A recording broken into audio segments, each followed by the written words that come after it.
નમસ્કાર, હું છું કેતલ અને આપ જોઈ રહ્યા છો CV24। વિશ્વના 40 દેશોમાં અત્યાર સુધી કોરોનાનું નવું સબ વેરિયન્ટ ફેલાઈ ચૂક્યું છે, ત્યારે ભારતમાં પણ નવા વેરિયન્ટના 21 કેસ નોંધાઈ ચૂક્યા છે। કોરોનાનું નવું સબ વેરિયન્ટ JN1 વિશ્વના 40 દેશોમાં ફેલાઈ ગયો છે, તો ભારતમાં અત્યાર સુધીમાં 21 કેસ નોંધાયા છે। તેમાંથી ગોવામાં 19 અને કેરળ, મહારાષ્ટ્રમાં એક કેસ નોંધાયા છે। તમામના સેમ્પલ જીનોમ સિક્વન્સિંગ માટે મોકલવામાં આવ્યા છે। તેમજ અમદાવાદમાં કોરોનાના કુલ 7 કેસ નોંધાયા છે। 7 પૈકી 5 દર્દીઓ વિદેશ પ્રવાસથી આવ્યા હતા, જેમાં પાલડીમાં 3, જોધપુરમાં 2 અને ઘાટલોડિયામાં 2 કેસ આવ્યા છે, જેમાં ઓસ્ટ્રેલિયા, UK અને સિંગાપોરના પ્રવાસી દર્દીઓ ગયા હતા। એક તરફ રાજ્યમાં 13 કેસ આવ્યા હોવાની રાજ્ય સરકાર દ્વારા જાહેરાત કરવામાં આવી છે, જેની સાથે જ તંત્ર પણ જાગી ગયું છે। આ તરફ રાજ્યમાં કોરોના દરમિયાન અમદાવાદ મુખ્ય કેન્દ્રમાં રહ્યું હતું, ત્યારે અમદાવાદમાં કોરોનાના નવા વેરિયન્ટને લઈને અમદાવાદ મ્યુનિસિપલ કોર્પોરેશને તૈયારી શરૂ કરી દીધી છે। તો SVP હોસ્પિટલમાં 80 બેડનો વોર્ડ પણ તૈયાર કરાયો છે।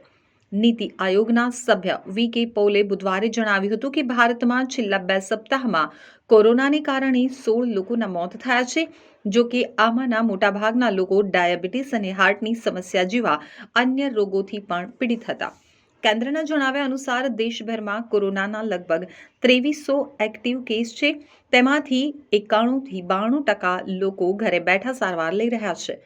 નવા પ્રકારવાળા દર્દીઓમાં વાયરસના લક્ષણો એકદમ હળવા હોય છે, જો કે તેમાં ગભરાવાનું કંઈ નથી। વર્લ્ડ હેલ્થ ઓર્ગેનાઇઝેશને JN નો વેરિયન્ટ ઓફ ઇન્ટરેસ્ટ તરીકે સમાવેશ કર્યો છે। વર્લ્ડ હેલ્થ ઓર્ગેનાઇઝેશને કહ્યું કે અત્યાર સુધીનું વિશ્લેષણ કહે છે કે હાલની વેક્સિન JN1 વેરિયન્ટ ઉપર સંપૂર્ણપણે અસરકારક છે। આનાથી લોકોને બહુ જોખમ નથી। જો કે WHOએ સાવચેતીના પગલાં તરીકે એડવાઇઝરી જારી કરી છે। આમાં લોકોને ભીડ, બંધ અથવા પ્રદૂષિત હવાવાળા વિસ્તારોમાં માસ્ક પહેરવાની સલાહ આપવામાં આવી છે। જરૂરી અંતર જાળવવા પણ કહેવામાં આવ્યું છે। તો કેન્દ્ર સરકારે રાજ્યોને પોતાની એડવાઇઝરીમાં કહ્યું છે કે તમામ જિલ્લાઓએ કોવિડ ટેસ્ટ કરાવવો જોઈએ। જીનોમ સિક્વન્સિંગ માટે પોઝિટિવ સેમ્પલ લેબમાં મોકલો। મોક ડ્રીલ હાથ ધરીને સમયાંતરે તૈયારીનો સ્ટોક લો।